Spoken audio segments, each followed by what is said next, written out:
Oy, TikTok users. Merry Christmas. December, ano na ngayon? December, teka, titignan ko ano pang petsa ngayon. December 8. December 8 mga kaibigan. December 8, 2025. Ayan ha. Ayan nasa na nasa labas ako mga kaibigan ha. Ito na. Pasensya na kayo sa mga paghihintay ha. Ito na mga kaibigan para sa part 4 ng aking all-in-one caption. Simpleng caption ha. Simpleng caption, all-in-one para sa 2025 WTA Career Season ni Alex Yala. Sa singles category yun ha. Singles ha. Yung kay Alex Yala uli mga kaibigan. Siya ang tunay na phenomenal na pambato ng ating bansa sa larangan ng tennis mga kaibigan. Ito na para sa part 4. Ito na ha. Ito na. Chinese naman. Chinese. Chinese na bilang naman. Chinese na bilang naman. Ito na. Sit. Ayan na. Sit. Nang. Sa. Ayan na. Mga kaibigan, tingnan nyo. Yan yung sinasabi ko sa inyo mga kaibigan. Yan yung part 4. Yung sa Guadalajara, ibang Guadalajara Open to ha. Kasi dalawang Guadalajara Open yung ginanap doon sa WTA 2025 season. Tignan nyo na lang yung nakasulat na ayun dalawang yun isa sa tour, isa sa basta alamin natin. Ito na. Ito na. Di na ako magpapaligo-ligo pa mga kaibigan. Meron na akong tatlong captions, tatlong simpleng captions, pero dadalawahin ko na kaagad ha. Di na ako magpapaligo-ligo pa. Ito ha. Dalawa agad. Ito na. Tingnan nyo. Yun yung sa upper center. Tingnan nyo.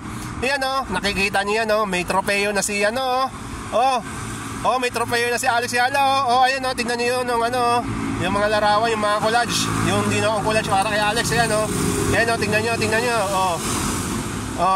Ayan tingnan nyo naman yung sa baba.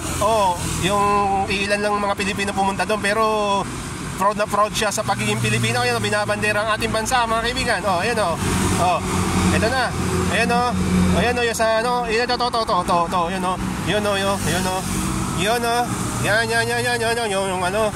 yung nakalaban ni Alex, si Pana Udvardy ng Hungary. Tinalo niya sa finals.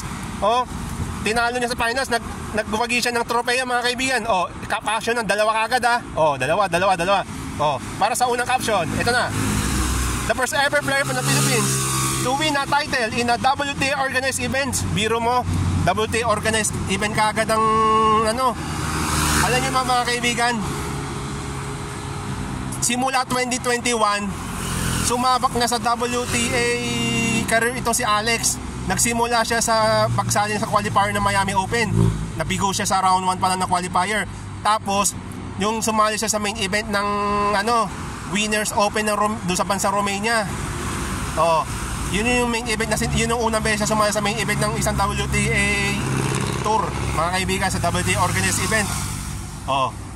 Yun ang biro mo 4 years bago niya nakamit itong una niyang tropeo. Sa Guadalajara pa nangyari ha. Ito yun ito isa pang caption ito pa isa pa. Bubukod sa sinabi ko sa unang caption. Ito yung ikalawa, pwede itong ikalawa. The first ever player from the Philippines to win a title in a challenger event. Challenger pala yun. Challenger siya mga kaibigan. Challenger. Teka lang, may kukunin ako. Teka lang ha. Teka lang. Challenger mga kaibigan. Challenger event pala yun. Akala ko sa Akala ko sa tour event. Pero okay na yun, basta organize ng WTA ha. Magandang magandang opportunity ni Alex. Nanalo siya ng tropeo. Biro mo 4 na taon ha. 4 years ha. 4 years niyang 4 years ha. 4 na taon niyang inintay bago niya makuha yung kauna-una niyang tropeo doon sa WTA career season niya doon sa singles category mga kaibigan. Biro mo yun, 4 na taon ha. 4 na taon mga kaibigan.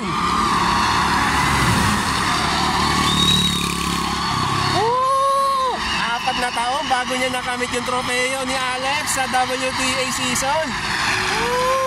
Congratulations Alex. Buti na lang nakaroon na siya ng tropeo, kaya lang sa challenger. Oh, Challenger. Ano ba yung Challenger? Oh. Yung Challenger sa kasi tinatag yung Challenger event sa WTA 2012 siya itinatag. Oh. Yun nga lang ka-Challenger. Pero sa tour event, huwag kayo mag-alala, darating tayo dyan, 20 years old pa lang naman si Alex ngayon 2025 eh. Oh. Oh, yun lang. Oh. Oh, eh, meron pa isa na lang. Oh, isang caption na lang. Oh, isa na lang. Oh. Oh. Ito matindi Tagalog ha. Tagalog. Mahaba to eh. Yung sa pangatlong caption, mahaba to, Tagalog ha. Oh, Tagalog.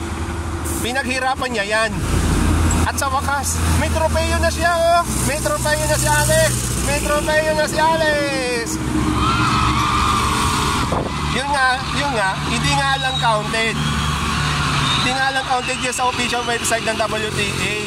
Ay, yun ang yun ang masaklap. Di nga lang siya counted sa official website ng WTA. Magkaiba kasi ang tour event na siyang top level. Yung tour event kasi top level yun. Top level ng WTA. At ang Challenger event na siya second level pala mga kaibigan. Second level pala yung Challenger. Yung Challenger event na, ayan o, Guadalajara 125. Guadalajara 125 open pala yung sinalya ni Alex. 125 ha. Iba yung sa tour event na WTA 500 yata yun eh.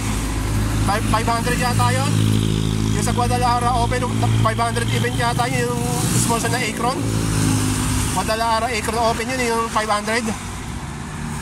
Yung sa 125 na sinalya ni Alex, pero maganda yung pinakita ni Alex. Maganda yung pinakita niya. Maganda yung pinakita niya doon sa WTA 125. Also known as the Challenger event pala yun. Challenger event pala yun mga kaibigan. Oh, Challenger. Oh. Challenger oh. Oh, magaling si Alex. Talagang magaling. Biro mo 4 na taon bago niya nakamit yung una niya torpeyo sa WTA. Ha? WTA organized event sa WTA. 4 years. Ha? 4 na taon. Ha? 4 na taon bago niya nakamit ang kanyang unang torpeyo sa isang WTA organized event sa Guadalajara 125 open pa mismo. Oh. Kaya nga na second level yun. Yung Challenger event na yun. Second level. Tinatag noong 2012 eh. Tinignan ko sa Wikipedia, binasa ko. Oh. Yung tour event kasi top level, yung 250, 500, 1,000, Grand Slam, tsaka yung meron pa yung special yung pag umabot ka sa top 8 bago magtapos ng taon. Oh, WTA Finals 1,500 points yun eh.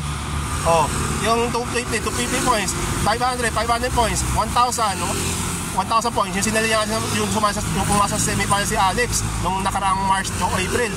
Oh, 1,000 yun eh, WTA 1,000 yun eh. O, tapos yung Grand Slam 2,000 points yun. Oh.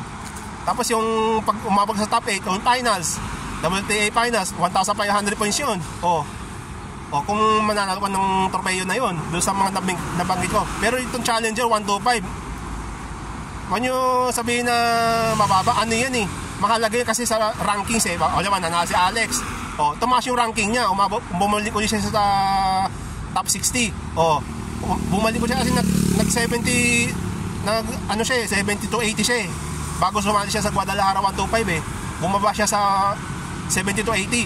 Tapos, nung nanalo siya ng tropeyo sa Guadalajara 125, mga kaibigan, ayun na. O, umangat uli siya, bumalik uli siya sa from 50 to 60. O, yung kanyang ranking. O, yan ang sinasabi ko sa inyo mga kaibigan. At yan ang part 4 ng aking all-in-one caption. O, simple caption para sa 2025 WTA Career Season. Para sa singles category ni Alex yan mga kaibigan. Yun na yun. Oh, yun na yun. Merry Christmas, Alex. Congratulations. Congratulations, Alex. Thank you. Thank you sa iyong magandang ipinakita sa loob ng 4 na taong mong paglalaro sa WTA. WTA. Hindi ITA pa. WTA po tayo. WTA. Oh, 4 years. 4 years. 4 years mga kaibigan. 4 years. 4 years. Oh. Woo! Woo! Thank you, Alex. Dahil sa iyo, binuhay mo ang katawang lupa ng mga Pilipino na mahilig sa laro ng tennis. Congratulations, Alex! Woo! Ayan. Teka, recording ko. Teka, yan na. Merry Christmas! December 8, 2025. Party na party. Yan ang part 4. Mahal nyo. Bye-bye! Woo! Yun na yun. Bye-bye na.